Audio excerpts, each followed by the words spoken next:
Astaghfirullah. Assalamualaikum warahmatullahi wabarakatuh.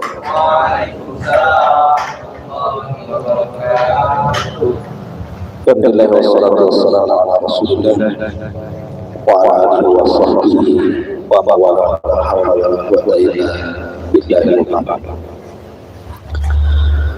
Alhamdulillah, di malam hari ini kembali kita bisa duduk di majelis yang insyaallah diberkahi ini.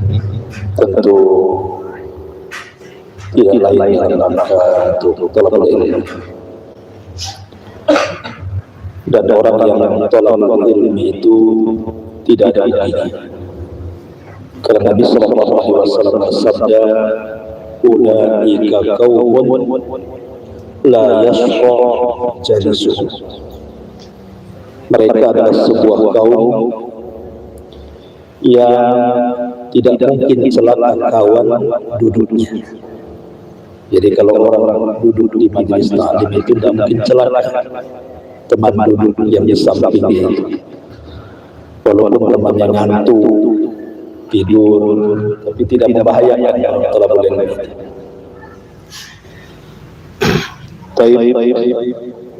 Salawat dan salam tak lupa kita hadiahkan kepada Rasul kita Nabi besar Muhammad sallallahu alaihi wasallam. Malam ini kita akan kisahkan beberapa kisah di zaman para sahabat Nabi. Tentu kisah-kisah ini ada bisa kita ambil ibrah, pelajaran bagi kehidupan kita, baik para sahabat Nabi sallallahu alaihi wasallam yang kemudian diberikan ujian dari Allah, ataupun para sahabat Rasul yang semangat melaksanakan ibadah dan ketaatan kepada Allah Azza wa Jalla. Ada dua kisah yang menarik di zaman para sahabat itu, di mana ada orang yang dikubur tetapi tanah tidak menerimanya. Jadi setiap dikubur jasadnya naik lagi, nanti dikubur lagi jasadnya naik lagi. Karena nggak bisa dikubur, akhirnya terpaksa dilempar ke lembah. Bagaimana kisah dan siapa mereka? Kok sampai bumi tidak menerima jasadnya? Ma'asyiral muslimin wal muslimat rahimani wa rahimakumullah. Di zaman Nabi sallallahu alaihi wasallam ada seorang laki-laki namanya Muhallib al-Laythi. Muhallib al-Laythi, satu di antara 6 orang yang diutus Nabi sallallahu alaihi wasallam untuk menyerang sebuah kaum yang disebut dengan Sariyah. Sariyah itu pasukan tapi Rasul tidak ikut, namanya Sariyah. Lah di antara pasukan yang diutus itu 6 orang. Salah satunya ada orang namanya Muhallib al-Laythi. Berangkatlah pasukan ini atas perintah Nabi sallallahu alaihi wasallam. Rupanya di tengah jalan pasukan ini berjumpa dengan seseorang namanya Amir al-Ashja'i. Amir al-Ashja'i radhiyallahu anhu, dan dia sedang menggembala kambing.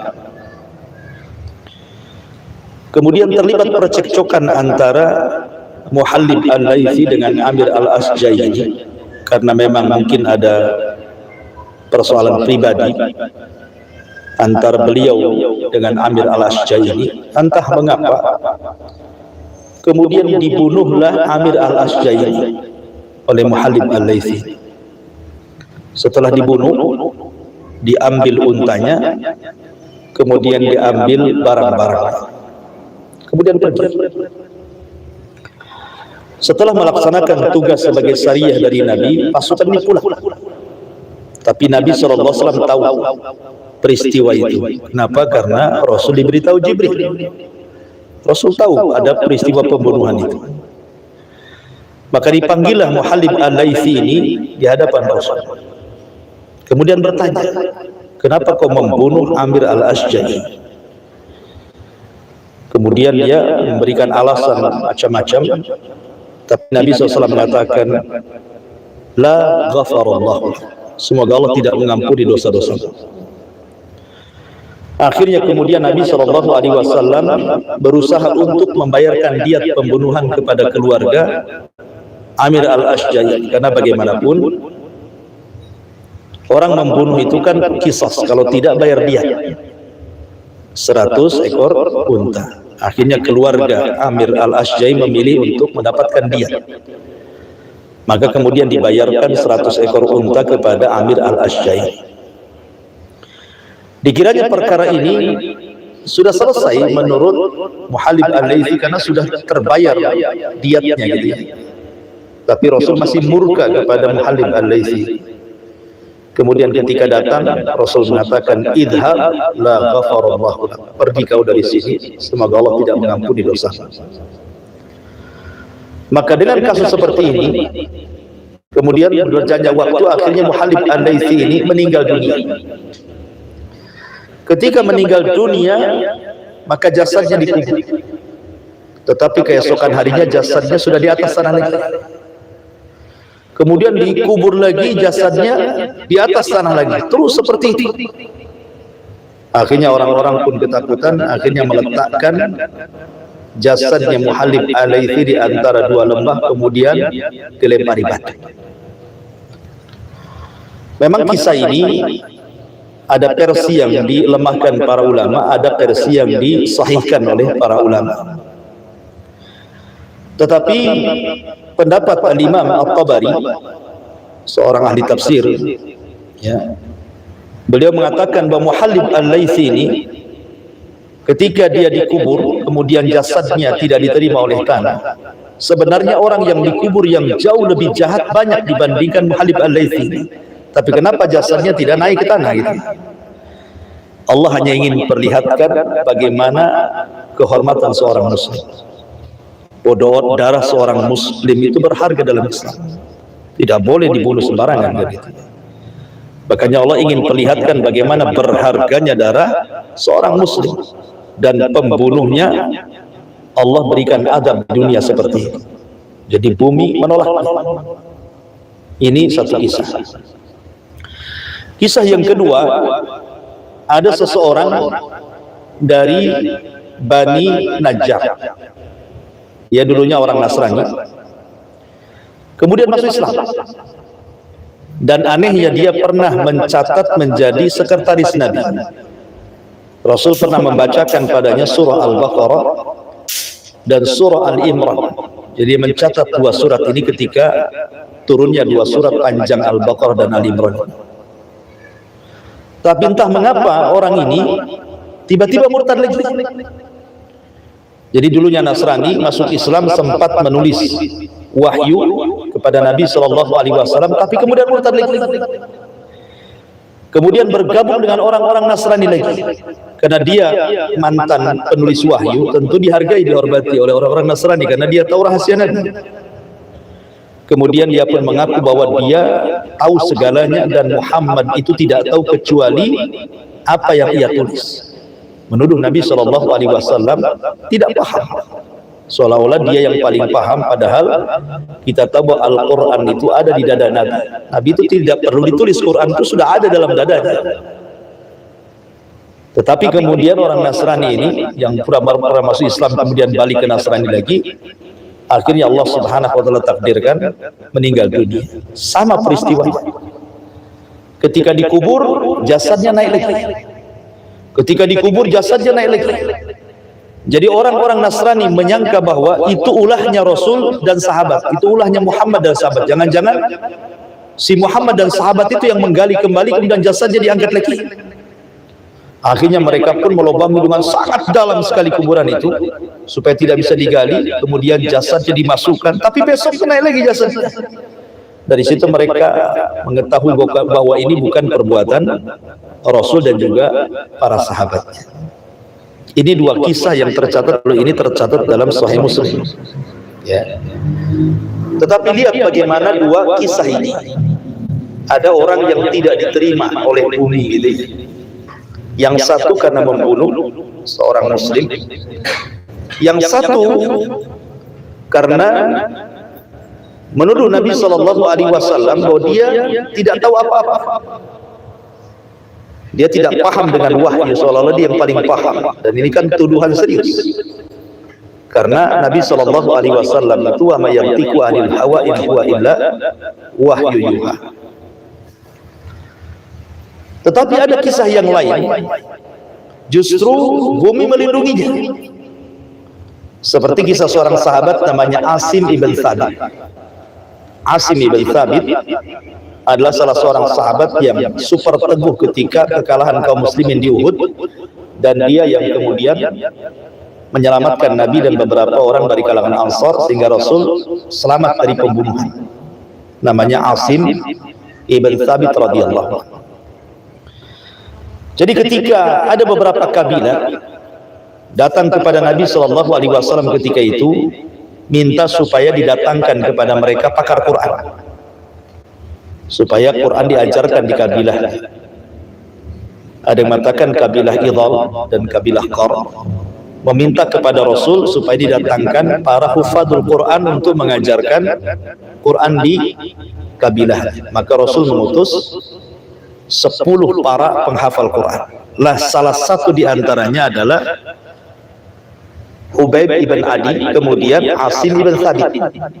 Dari 10 orang itu kemudian diutus oleh Rasul. Tapi di tengah jalan dikhianati, dibunuh semua. Ya, dibunuh semuanya kecuali Hubaib ibn Adi dan salah seorang yang lainnya dijual kepada musuh orang Quraisy yang keluarganya terbunuh di Uhud dan Badar. Akhirnya keduanya pun dibunuh. Lah kisah Asim ibn Thabit ini, Asim ibn Thabit ini pernah berdoa sebelum kematiannya, ya Allah, jangan kau sentuhkan jasadku kepada siapapun dari orang musyrik. Itu doanya. Ya Allah, jangan ada orang musyrik berani menyentuh jasad setelah kematiannya. Nah, ketika ada seorang wanita yang sangat dendam dengan sahabat Rasul, terutama kepada Asim bin Thabit, karena dia yang membunuh keluarganya di perang Uhud. Maka ketika tertangkap ini Asim bin Thabit ini, wanita jahat ini, wanita fasiqah ini, wanita musyrik ini, meminta agar jasadnya diberikan kepada dia. Dia akan hargai berapa jasad itu. Dia hendak memutilasi jasadnya Asim bin Thabit ini karena marahnya karena keluarganya mati di perang Uhud. Jadi dia minta kepada kabilah itu untuk diserahkan jasadnya Asim bin Thabit supaya dimutilasi. Tapi subhanallah, tiba-tiba ketika jasad itu mau diambil, tiba-tiba datang tawon, dikerubungi tawon jasad itu, sehingga nggak ada orang berani mendekat. Jadi dibiarkan satu malam. Jadi orang-orang menyangka mungkin tawon itu nanti malam pun akan hilang, akan kembali ke sarangnya. Kita bisa ambil jasadnya malam-malam. Rupanya sampai malam hari tawon itu juga tidak pergi dari jasadnya sampai pagi hari. Ya. Ketika di pagi hari mereka sudah nyangka tawon itu sudah hilang dan hendak mengambil jasadnya, tiba-tiba Allah Subhanahu wa taala kirimkan banjir lumpur. Kemudian membawa jasad itu tiba-tiba lenyap ke bawah lumpur, kan nggak tahu di mana jasad itu kan. Banjir lumpur lenyap, ya kan? Lihat bagaimana para ulama menjaga, kata para ulama, bagaimana Allah menjaga jasad Asim bin Thabit yang hendak dimutilasi oleh seorang wanita musyrik dan bumi menjaganya, dijaga oleh Allah. Ya. Memang kalau kita bicara tentang riwayat-riwayat tentang jasad-jasad yang akan yang dijaga oleh bumi dan tidak akan dimakan oleh tanah, itu memang tidak ada kecuali para nabi. Ya, kalau para nabi ya jasadnya tidak mungkin dimakan tanah. Makanya di zaman Umar bin Khattab ketika menyerang Persia, jadi Umar itu menyuruh para sahabat untuk menyerang satu kota. Rupanya di situ ada seorang nabi Bani Israel namanya Daniyah, dan kuburannya diagungkan oleh orang-orang Persia. Nabi Bani Israel namanya Daniel. Maka Umar bin Khattab tidak hendak menjadikan kuburan itu dijadikan tempat kesyirikan. Akhirnya malam-malam Umar memerintahkan sahabat untuk menggali kuburan itu. Kemudian ketika digali, jasadnya masih utuh. Namanya seorang nabi, jasadnya masih utuh, padahal dia sudah meninggal 300 tahun yang silam gitu ya. Dan ini menunjukkan sabda Nabi SAW adalah sebuah kebenaran bahwa jasadnya para nabi tidak mungkin dimakan tanah gitu. Makanya ketika Nabi Sulaiman mati pun, kemudian duduk di singgasana, jin masih kerja, karena namanya jasad seorang nabi kan disangka masih hidup, lagi tidur, padahal udah mati gitu. Baru setelah singgasananya roboh karena dimakan rayap gitu ya, jin baru mengetahui Sulaiman sudah mati gitu. Dari sini menunjukkan bahwa jasadnya para nabi itu memang dijaga dan tidak mungkin dimakan tanah. Tapi apakah selain para nabi juga sama? Maka tidak ada nas yang jelas. Kalaupun memang ada, maka itu bentuk karamah. Seperti contoh umpamanya di Saudi Arabia itu kan pernah banjir. Banjir di Saudi pernah banjir. Lah kuburan para syuhada Uhud itu jumlahnya 70, itu tersapu banjir. Kita tahu bahwa kuburan padang pasir beda dengan di Tamiang, kuburan Batam kan tanah kan. Kalau disapu banjir pun tidak ada masalah kan, tanah. Tapi kalau padang pasir disapu api, disapu air, ya habis lah kan gitu ya. Namanya pasir. Jadi banjir itu menyapu kuburan 70 syuhada Uhud. Subhanallah. Jasad-jasad itu masih utuh. Bahkan jasadnya Hamzah, paman Rasul yang dimutilasi oleh Hindun, yang apa namanya ususnya dibedel kemudian dijadikan anting gelang sama Hindun itu kan. Nampak jelas ini jasadnya Hamzah. Dari sini oleh kerajaan Saudi akhirnya dipindah kuburannya, dinaikkan di atas bukit supaya kalau ada banjir nggak kena lagi. Nah, tetapi kan ini kejadiannya baru beberapa tahun yang silam kan gitu.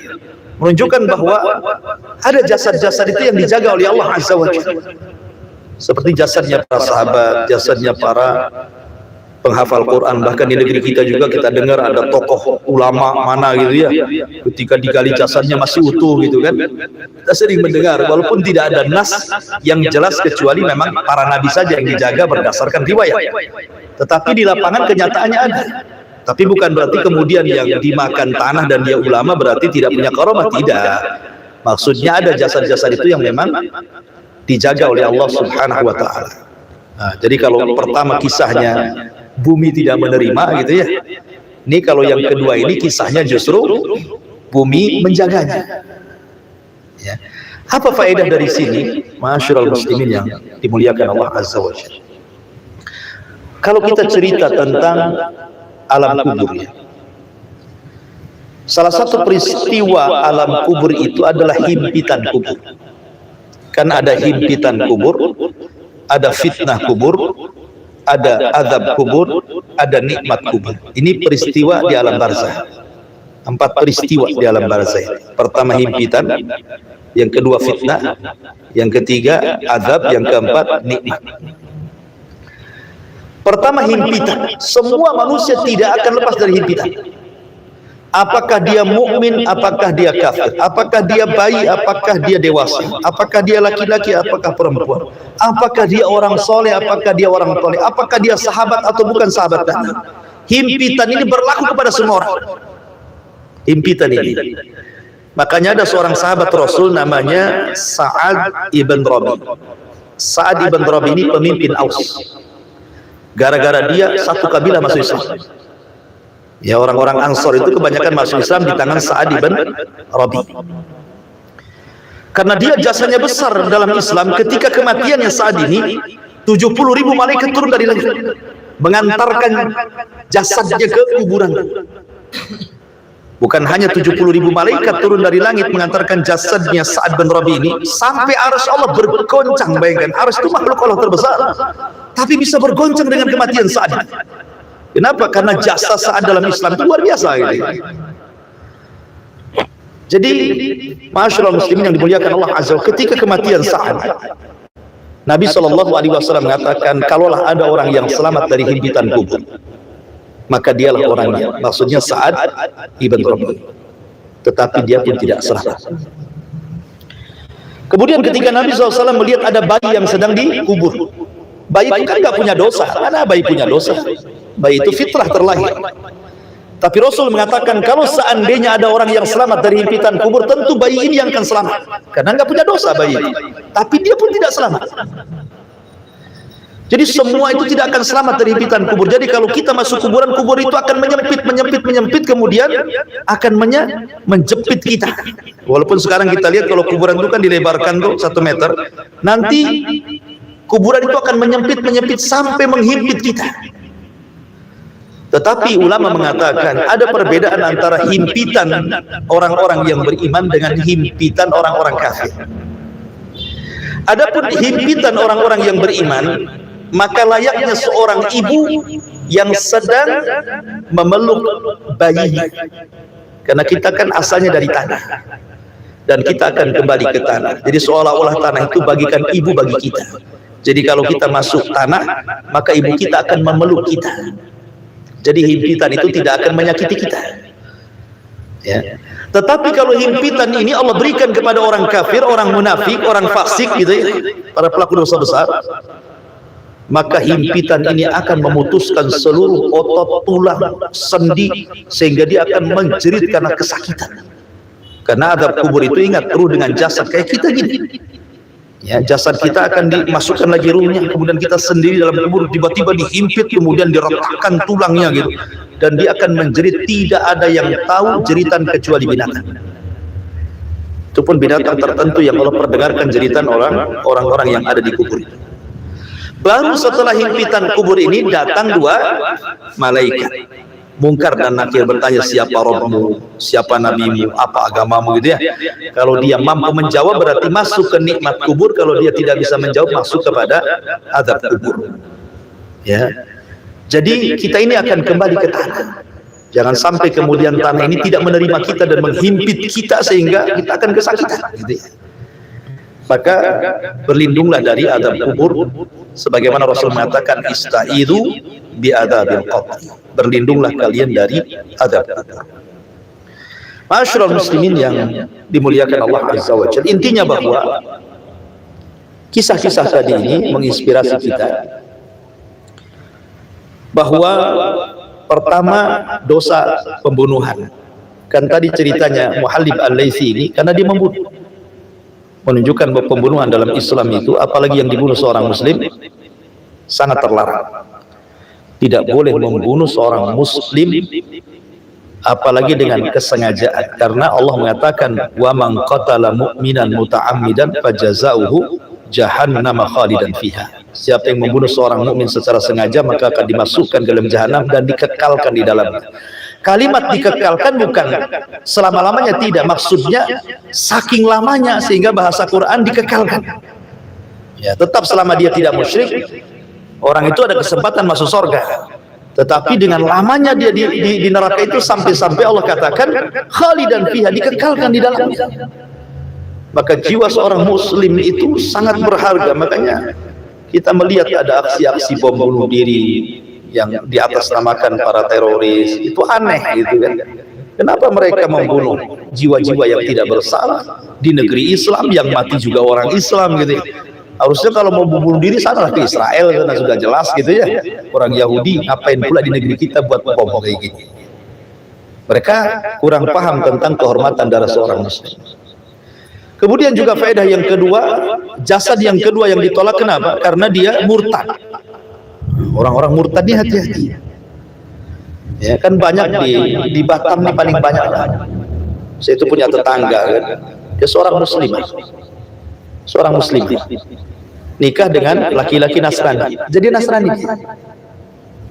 Akhirnya suaminya selingkuh sama wanita muslimah. Masuk Islam suaminya. Nah, bayangkan. Nah, kemudian cerai.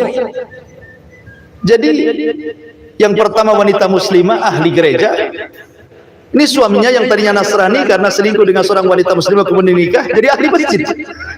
Coba bayangkan. Ini yang hanya ada di Batam yang kayak gini. Mungkin di luar Batam saya tidak tahu. Coba bayangkan kok tukar-tukaran agama ini gimana ceritanya coba. Tadinya seorang muslimah jadi Nasrani gara-gara suaminya selingkuh dengan seorang muslimah jadi muslim pula dia. Tukar-tukaran agama jadinya. Dan di Batam ini paling mudah orang bisa murtad.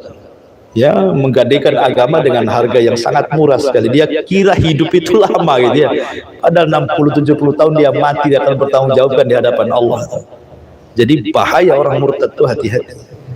Kemudian juga meragukan wahyu, karena orang ini kan mengejek Rasul tidak tahu apa-apa, dia yang tahu gitu. Ini kan mengejek wahyu. Dan di zaman sekarang orang yang istihza, mengolok-olok agama itu luar biasa banyak sekali. Ya, mengejek-ngejek Nabi, bahkan Allah saja yang diejek gitu ya. Allah saja diejek dia. Apalagi nabinya, apalagi Quran gitu ya. Memang di negeri kita ini makin kesini makin gak jelas gitu. Makanya saya nasihatkan, bekali dari sekarang anak-anak kita ini agama. Kalau zaman kita aja fitnahnya sebesar ini, bagaimana anak-anak kita nanti? Ya kan, jangan sampai mereka dapatkan fitnah yang jauh lebih besar dari fitnah kita di zaman sekarang, sementara bekal agama kurang bagi mereka.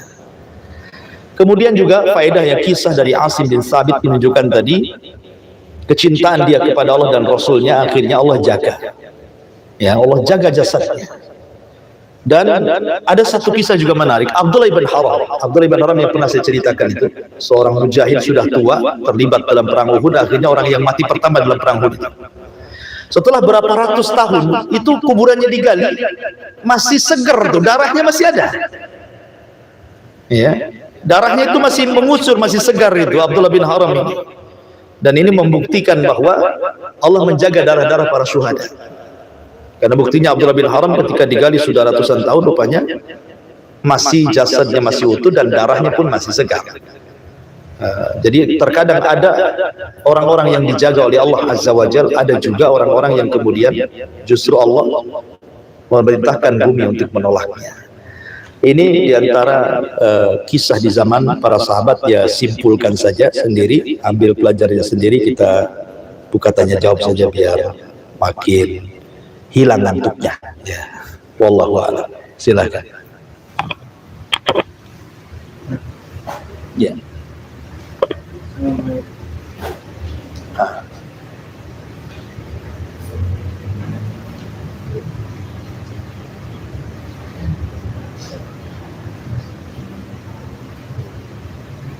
Dah langsung aja. Bluetooth mode. Assalamualaikum warahmatullahi wabarakatuh. Waalaikumsalam. Saya mau nanya Ustaz. Iya. Nanti apakah ya kan kiamat? Apakah ada siksa kubur? Kiamat. Maksudnya Kiamat nanti apakah ada siksa kubur? iya. Siksa kubur itu, azab kubur atau nikmat kubur itu, dia adalah terjadi sebelum kiamat. Jadi kalau sudah terjadi kiamat, kiamat besar ya, bukan kiamat kecil ya. Kalau kiamat kecil itu kematian kita, itulah kiamat. Jadi kalau kita matilah kiamat bagi kita, itu kiamat kecil. Kalau kiamat besar kan hancur satu alam semesta ini. Kalau sudah terjadi kiamat, terputus azab kubur. Azab kubur terputus, karena azab kubur itu kan ruh dengan jasad. Karena kalau sudah terjadi kiamat kan hancur semuanya. Manusia itu tidak akan hancur cuma tulang ekornya saja. Walaupun terjadi kiamat dihancur-hancurkan, tapi tulang ekor manusia tidak akan hancur.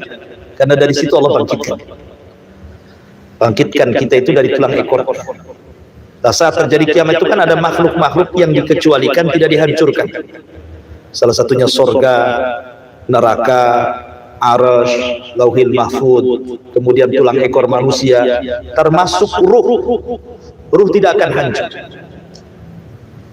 Di mana saat terjadi kiamat itu ruhnya orang-orang yang beriman diletakkan di Iliyin, tempat yang paling tinggi di sorga. Kemudian ruhnya orang-orang kafir diletakkan di Sijin, tempat yang paling dasar di neraka. Baru setelah tiupan sangkakala yang kedua, Allah keluarkan jasad-jasad, Allah ciptakan kembali gitu ya. Sejak zaman Adam sampai yang terakhir mati, kemudian Allah kembalikan ruh. Jadi adab kubur sudah tidak ada lagi. Kalau sudah kiamat, selesailah adab kubur sampai di sini. Artinya sampai tiupan sangkakala pertama berhenti adab kubur. Karena adab kubur itu hanya ada di dunia, di alam barzah, tapi beda alam dengan alam kita. Tapi masih di dunia maksudnya. Kalau sudah terjadi kiamat kan sudah pergeseran alam namanya. Nanti masuk alam akhirat gitu ya. Jadi tidak ada adab. Cuman dari sangkakala pertama ke sangkakala kedua ini kan panjang ya. Abu Hurairah hanya menyebutkan kalimat 40. Apakah terjadinya 40 tahun, 40 bulan, 40 hari, wallahu alam, kehancuran alam semesta ini, karena dari tiupan pertama ke kedua ini kan terjadi kehancuran hebat alam semesta. Baru setelah tiupan yang kedua baru kemudian Allah hamparkan bumi, disitulah Allah hidupkan kembali manusia untuk dihisab. Jadi adab kubur terputus ketika sangkakala pertama. Wallahu a'lam. Itu penjelasan ulama seperti itu. Iya.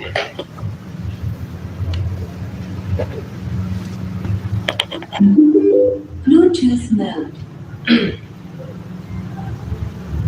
Sudah bertanya, Ustaz karena mau tanya tentang jasad yang tidak diterima bumi tadi. Apakah Mustafa Kemal Atatürk tokoh sekuler Turki termasuk dari yang tidak terima bumi, Ustaz? Ya kenapa emang dia? Yang saya dengar jasadnya itu tidak bisa dikubur, Ustaz. Melainkan dikipar sekarang pakai batu. Saya pun belum pernah coba, hanya tahu ceritanya. Allah alam, saya baru dengar hari ini. Ya kalaupun memang karena sebuah kejahatan, kita tidak mentakyin orang kan itu ya. Tetapi kalau seandainya bumi menolaknya, pasti memang orang ini orang durhaka. Ya gitu aja intinya kan. Kalau memang bumi menolak dia, berarti orang durhaka. Harusnya bumi menerima dia. Ya, karena contoh-contoh di zaman Nabi tadi, ya orang-orang durhaka gitu. Yang satu murtad, yang satu membunuh seorang muslim kan. Kemudian di situ sebenarnya Allah ingin memperlihatkan ada orang lebih jahat dibandingkan dia. Tapi kenapa tidak bumi tidak menolaknya? Tapi orang ini kok ditolak? Alasannya kan apa? Allah hanya ingin memperlihatkan bagaimana berharganya adalah seorang muslim itu saja. Maka Allah ingin perlihatkan, jangan sampai membunuh seorang muslim. Nanti seperti ini. Nah, dijadikan ibrah dan pelajaran. Gitu ya. Adapun kemudian tokoh-tokoh yang antum sebutkan tadi, apakah kemudian masuk? Wallahu a'lam. Ya, tapi kaidahnya siapapun yang bumi tidak menerima, ya pasti orang itu orang jahat. Ya, wallahu a'lam.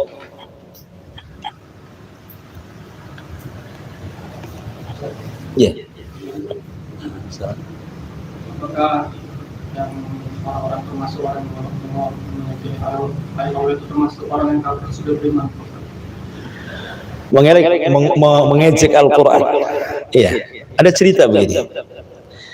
Di zaman Nabi SAW ketika kaum muslimin pulang dari perang Tabuk, jadi orang-orang munafik itu mereka kumpul di pojok sana.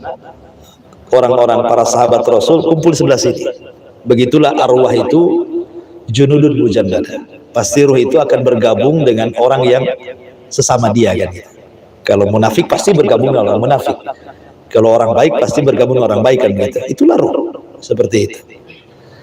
Jadi orang-orang munafik ini ngejek Nabi dan para sahabat. Lah di sekitar Nabi itu ada para pembaca Quran, para ahli baca Quran, para qurra. Mereka terlibat dalam perang Tabuk. Jadi orang munafik itu tiba-tiba ngomong begini, ma ra'ayna qurra'una, ma ra'ayna qurra'ana. Kami tidak pernah melihat pakar-pakar baca Quran. Arghabu butuna, yang paling rakus perutnya, ya. Wa akdzabu alsinan, yang paling dusta lisannya, dan yang paling pengecut ketika berjumpa dengan musuh kecuali mereka. Oh, bercanda maksudnya orang munafik ngomong begini. Aku tidak pernah melihat pakar Quran yang rakus perutnya, yang dusta lisannya, yang pengecut ketika berjumpa dengan lawan kecuali mereka. Disyaratkan kepada pakar Quran yang ada di sekitar Nabi sambil menunjuk ke sana gitu ya. Ada seorang sahabat mendengar ucapan orang munafik yang sedang ngobrol-ngobrol. Dilaporkan kepada Nabi ucapan ini. Tapi sebelum sampai Jibril sudah tahu dulu, ngasih tahu dulu Rasul. Jadi Rasul sudah tahu dulu sebelum sahabat ini menyampaikan. Turunlah ayat. Qul abillahi wa ayatihi wa rasulihi kuntum tastahzi'un la ta'tadiru qad kafartum ba'da imanikum. Turun ayat ini. Apakah dengan Allah, apakah dengan ayat-ayatnya, ataukah dengan Rasulnya kalian mengejek mereka, memperolok-olok mereka semuanya, Allah, ayat dan Rasul? Jangan cari-cari alasan. Kalian sudah kufur setelah keimanan kalian. Jadi ketika turunnya ayat ini, orang-orang munafik ini kaget, ketakutan dengan Nabi, akhirnya minta maaf. Nabi itu sudah naik unta tuh, untanya sampai ditarik-tarik. Kemudian mereka mengatakan, ya Rasulullah, innama kunna nakhudhu wa nal'ab. Rasul, kami tadi ngomong itu main-main saja Rasul. Kan perjalanan kita jauh dari Tabuk ke Madinah ini, kalau bercanda kan makin dekat, maksudnya begitu. Tapi kan bercandanya ini bukan bercanda namanya, ini kan ngolok-ngolok gitu kan. Makanya Rasulullah SAW tetap kemudian memacu untanya dan tidak peduli dengan munafik yang mengatakan, ya Rasul, kami hanya main-main, bercanda-canda. Kata Rasul, kalian sudah kufur setelah keimanan kalian, tidak ada alasan, kalian sudah kufur. Terus Rasul ngomong begitu sambil jalan. Ya. Dari sini kata para ulama, bahayanya orang mengolok-olok agama. Bahaya, karena bisa kufur tanpa sadar itu. Apalagi yang diolok itu Allah, apalagi yang diolok itu Rasul, apalagi yang diolok itu Al-Quran. Belakangan ini kan ramai di medsos itu. Naudzubillah, ada orang yang meletakkan mushaf di kemaluan, naudzubillah. Ya kan? Kalau ini kan sudah penistaan namanya kan? Ya. Ada orang yang meragukan isi Al-Quran, ada yang menghina ayat-ayat Allah, ada yang menginjak gitu, ada yang sampai kemudian mencela Allah. Allah dicela, ya, dengan mengatakan Allah itu lemah katanya, perlu dibela. Persis seperti orang Yahudi mengatakan innallaha fakir wa nahnu aghnia, Allah itu fakir kami kaya, kan gitu orang Yahudi ngomong di Quran itu kan. Allah itu fakir kami kaya, seolah-olah apa? Allah itu miskin, Allah lemah, kami yang kuat. Apa bedanya ucapan ini? Ya, jadi begitulah orang-orang itu mengolok-olok, padahal kita tidak boleh mengolok-olok Tuhan agama apapun, tidak boleh diolok. Nggak boleh kita mengolok Tuhannya Nasrani, Tuhannya Yahudi, Tuhannya Buddha, Tuhannya, nggak boleh. Kita dilarang mengolok-olok Tuhan, walaupun itu bukan Tuhan yang hak menurut keyakinan kita, tapi kita tidak boleh mengolok-olok Tuhan itu. Kenapa? Dikhawatirkan kalau kita olok-olok Tuhan mereka mengolok-olok Tuhan kita lebih jahat dibandingkan kita mengolok Tuhan mereka. Itu masalahnya. Ya, makanya Islam dilarang, tidak boleh menyentuh masalah Tuhanan, itu tidak boleh. Ya, kita katakan Yahudi sesat kafir, tapi jangan diolok-olok Tuhannya. Nanti mereka akan mengolok Tuhan kita lebih kecil lagi dan lebih dahsyat lagi. Ibaratnya begini, kita mencela orang tua orang lain, akhirnya orang itu mencela orang tua kita lebih parah. Itu sama dengan kita mencela orang tua, cuman lewat orang lain gitu ya. Maka Islam itu sampai seperti itu, ya, sampai berusaha jangan sampai kemudian senjata makan tuan gitu. Tapi memang di zaman sekarang seperti itu, luar biasa ya, Islam itu memang direndahkan. Ya, kita harus sabar. Harus sabar ya, kita harus bantah ya, kita bantah lewat medsos, lewat hujah gitu. Nggak perlu pakai kekerasan gitu ya. Wallahu a'lam. Cukup? Alhamdulillah. Saya kira ini saja. Subhanallah bihamdika, asyhadu an la ilaha illa anta astaghfiruka wa atubu ilaik. Allahu ta'ala. Assalamualaikum warahmatullahi wabarakatuh.